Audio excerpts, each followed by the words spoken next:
पिताजी हूँ। कवि जियों को प्रणाम करता हूँ, वाह। इकलौती कवित्री जियों को प्रणाम करता हूँ, श्रोता जियों को प्रणाम करता हूँ, पुलिस जियों को प्रणाम करता हूँ और मैं जियों को भी प्रणाम करता हूँ। और हमारे पास कुछ पुलिस वाले भाई साहब बैठे हुए हैं, उनको विशेष प्रणाम करता हूँ क्योंकि मुझे घर भी जाना है। भाई साहब आप लोग बिल्कुल टेंशन में नहीं रहे, पुलिस वाले यहाँ पे बैठे हैं तो आप निश्चिंत रहें, आज आपके घरों में चोरियां नहीं होगी। भाई साहब मंच पे जो 7 कवि बुलाए गए हैं, सोमवार, मंगलवार, बुधवार, गुरुवार, शुक्रवार, अपन को शनिचरी समझ लेना। अभी ये नम्रता जी पढ़ रही थी, बड़े अच्छे अच्छे गीत गा रही थी। इनके गले में माँ शारदे विराजमान है और अपने गले में बेरुआ बा। ये बड़े गीत गा रही थी भाई साहब। ये गीतकारों के चक्कर में बिल्कुल भी नहीं पड़ता। ये बड़े बड़े गीत लिखते हैं और फिर मंच से कहते हैं कि मैंने श्रृंगार का गीत लिखा, ये गीत लिखा, वो गीत लिखा, मैंने हृदय से गीत लिखा। तो अब तक समझ में नहीं आती है, अपन ने अपने बड़े से लिखा अपन ने भी तो लिखा है, से लिखा होगा। तो भाई साहब टेंशन लेने की बात नहीं है, बिल्कुल भी टेंशन नहीं लेना। अभी मैं आपको कविता नहीं सुना रहा, कविता के लायक पहले आपको बना रहा हूँ। टेंशन लेना आजकल बहुत आराम सी बात है, आराम से टेंशन हो जाती है। अगर आपको टेंशन लेना हो, सुबह से आप घूमने जा रहे हो, मॉर्निंग वॉक पे जा रहे हो और एक आदमी आपको सामने मिल जाए और नमस्ते करके निकल जाए, टेंशन हो जाती। कौन था, कहाँ मिला था। और यदि भाई साहब अगर आप अपनी पत्नी के साथ जा रहे हो तो कोई लड़की आपको नमस्ते करके निकल जाए, जिंदगी भर की टेंशन। देखिए पंकज पंकार जी हमारे बहुत बढ़िया संचालन कर रहे हैं। एक दिन इनके घर हम मुगावली पहुंचे, तो इनके घर के बाहर गार्डन में खड़े, तो बाहर किसी ने दीवार पे लिख दिया, इसे पढ़ने वाला गधा। अब पंकज जी आए, पढ़ा, बोले यार इसे पढ़ने वाला गधा। बोले अखिल भाई मैं तो मैं गधा हो गया। अब कभी दिमाग के अंदर से एक डस्टर लाए, एक कपड़ा लाए और इसको उन्होंने मिटाया और जहाँ पे लिखा था इसे पढ़ने वाला गधा, यदि जवाब पसंद आए तो तालियां बजाना, इसने उसको मिटा के लिख दिया इसे लिखने वाला गधा। वाह, बहुत बढ़िया अंकल, बहुत बढ़िया। तो अपनी क्या है भाई साहब, ये महिलाओं की बात कर रहे थे, बहुत महिलाओं की बात हो रही थी। अपनी नई शादी हुई, तो अपन ये धूमकेतु दादा के पास भोपाल चले गए, अपनी पत्नी को लेके गए। अपन ने कहा दादा पत्नी को लेके आ रहा हूँ, घुमाओ। बोले रामदेव बाबा का शिविर भोपाल में लगा, चले आ। तो अपन अपनी बीवी को लेके रामदेव बाबा के शिविर में चले गए, दादा के साथ चलेगा। तो आगे बैठे, नई शादी, रामदेव बाबा ने वहां से शुरू किया तो बोले सांस को कंट्रोल करो। बीवी अपने साथ घर आई और शुरू हो गई। अपन ने कहा भाई सांस को बोला, सास को नहीं बोला। बोली अपना तो जिसमें फायदा होगी वो ही करूंगी। फिर दूसरे दिन फिर पहुंचे तो रामदेव बाबा बोले सांस को बाहर निकालो। अपन ने कहा बीवी, तो भाई साहब ये महिलाओं की बात है। मैं दिलीप चटपटी जी बैठे, इनके घर एक दिन खुरई गई, हमारे बड़े अच्छे मित्र। इनकी भाभी जी ने हमें बताया ये रात को ये सो रहे थे, तो रात को सो रहे थे, हमारी भाभी जी सो रही थी और ये भाभी जी के बगल में बैठे अपने मोबाइल पे व्हाट्सएप पे लगे हुए थे। कवियों की आदत ही होती है देर रात जगने की। तो हमारी भाभी जी का मोबाइल चार्जिंग पे लगा था, तो एकदम से भाभी जी के मोबाइल पे मैसेज आया। भाभी जी सो रही थी, इनने मोबाइल उठाया, मैसेज खोला, उस पे लिखा था ब्यूटीफुल। इनका दिमाग खराब कि मेरी मिसेस को रात के 2 बजे ब्यूटीफुल कौन भेज रहा। इनने पढ़ा और गुस्से में भाभी को उठाया मेरी, बोला देखो रात के 2 बजे तुम्हें कौन ब्यूटीफुल भेज रहा है। भाभी का भी दिमाग खराब, उन्होंने लाइट जलाई, चश्मा लगाया और उनको धक्का दिया कि ब्यूटीफुल नहीं ब्यूटीफुल लगा है। तो ये तो भाई साहब ऐसी बातें हो जाती है। ये सागर अरे यार तुम लोग हंसते हो लेकिन तालियां कम बजाते हो, पूरा सदन तालियां बजा रहे। वाह। वार्ड नंबर 13 की लड़के, मुझे इनका टेस्ट पता है। ये हमारे सागर अभी रामाश्रम के बाहर खड़े थे, तो वो अपने यहाँ वो टैटू बनाने वाला टैटू बना रहा था। और लड़कों को आजकल यहाँ टैटू, वहाँ टैटू, इधर टैटू, वहाँ टैटू, कहाँ टैटू। एक लड़का बैठा था, टैटू बनवा रहा था। अब रो रहा भाई साहब। मैंने कहा यार जब तुमको टैटू बनवा रहे हो, दर्द हो रहा है, तो बनवा क्यों रहे हो, मत बनवाओ। बोला यार अकेले भैया यार वो दर्द से नहीं रो रहा यार, स्पेलिंग गलत हो गई। मैंने कहा क्यों? बोले यार उसको अपन ने करीना बोला था, उसने कमीना लिख दिया। तो ये सागर के लोग है भाई साहब। अभी हमारे सागर का एक लड़का इंटरव्यू देने चला गया, एक सागर का लड़का गया, एक ये राजस्थान का लड़का गया, एक उत्तर प्रदेश का लड़का गया, 3 प्रदेश से गया, एक मध्य प्रदेश सागर से गया।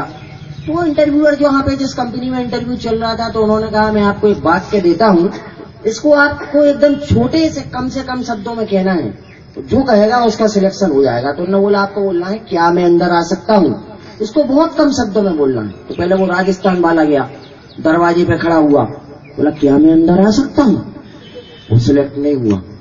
फिर वो उत्तर प्रदेश वाला गया, बोला मे आई कम इन, वो भी सिलेक्ट नहीं हुआ। फिर अपने बुंदेलखंड एक सागर का गया, बोला घुसेगा। एक बार मछली ये भाई साहब ये बहुत बढ़िया अखिल, बहुत बढ़िया, वाह। हमारे ये दादा बैठे, ये भैया 70 साल के हुए, तो इनने अपना जन्मदिन मनाया, तो घर में ये केक काट रहे थे। तो ये जो 70 साल के वो केक काट रहे थे, जिनके पोते ने कहा दादा से, तो दादा वो केक पे 70 मोमबत्ती कैसे लगेंगी?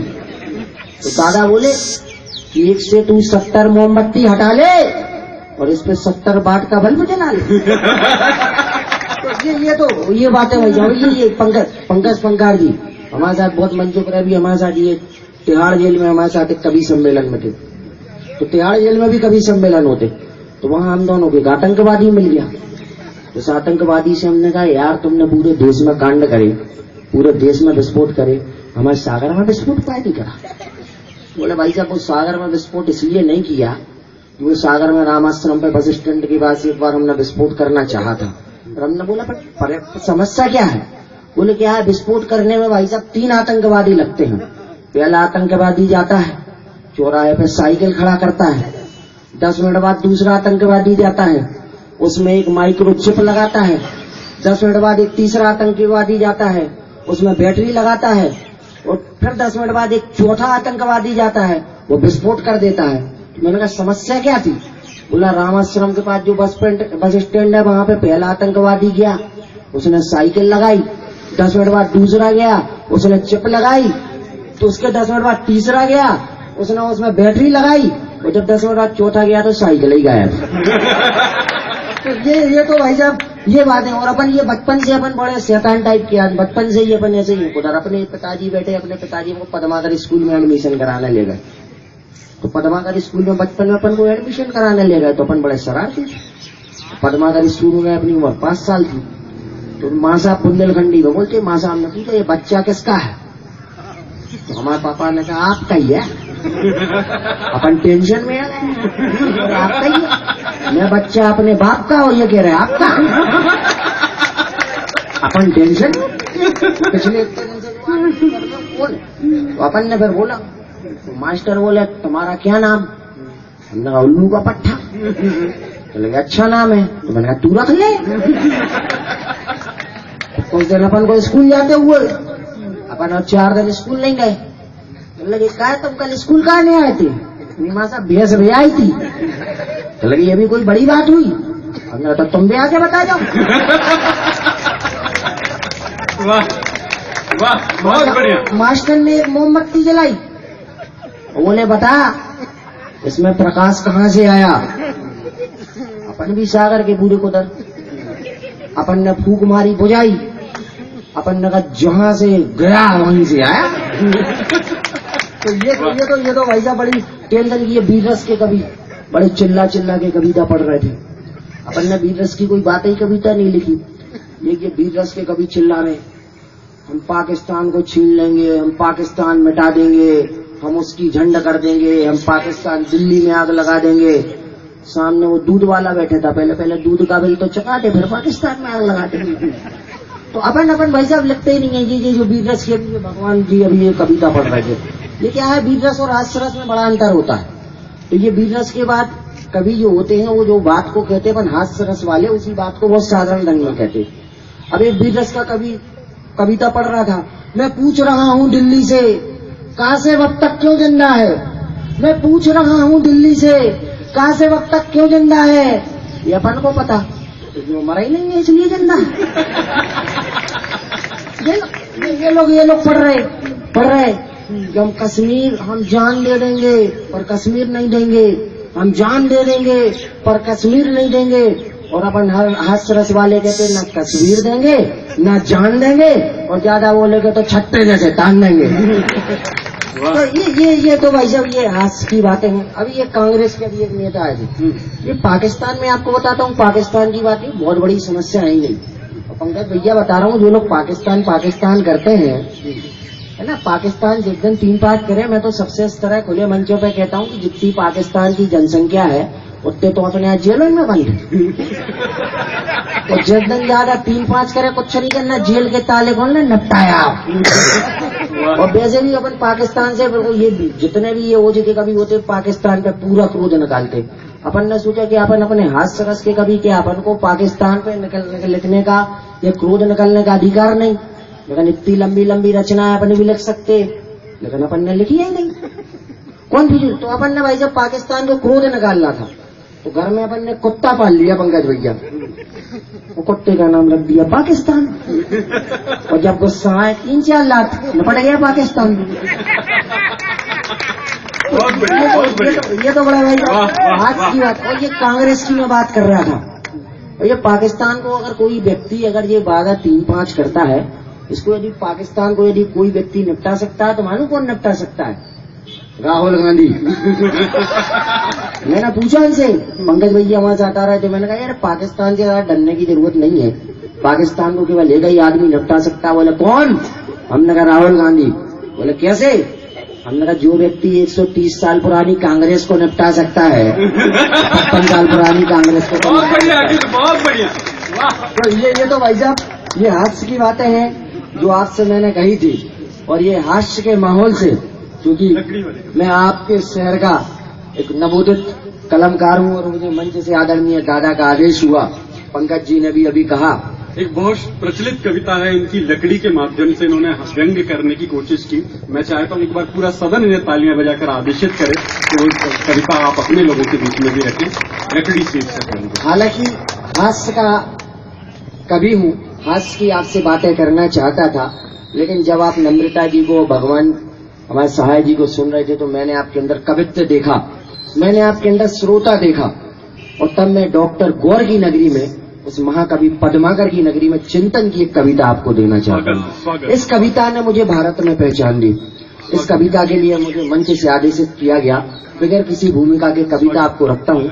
हमारे सागर में, हमारे बुंदेलखंड में एक कार शिल्पी होता है, जिसे शिल्पकार कहते हैं, कारपेंटर कहते हैं, बड़ाई कहते हैं। तो ये कविता मैंने उस उम्र में लिखी थी कि सच मानिए अगर मुझे मंच पे चढ़ाया जाता तो कोई व्यक्ति मुझे गोद में लेकर चढ़ाता। और ये जब मंच का सबसे छोटा कवि ये कविता पढ़ता है तब आपका आशीष चाहता हूँ। हालांकि छोटा मोटा नहीं, जैसा कि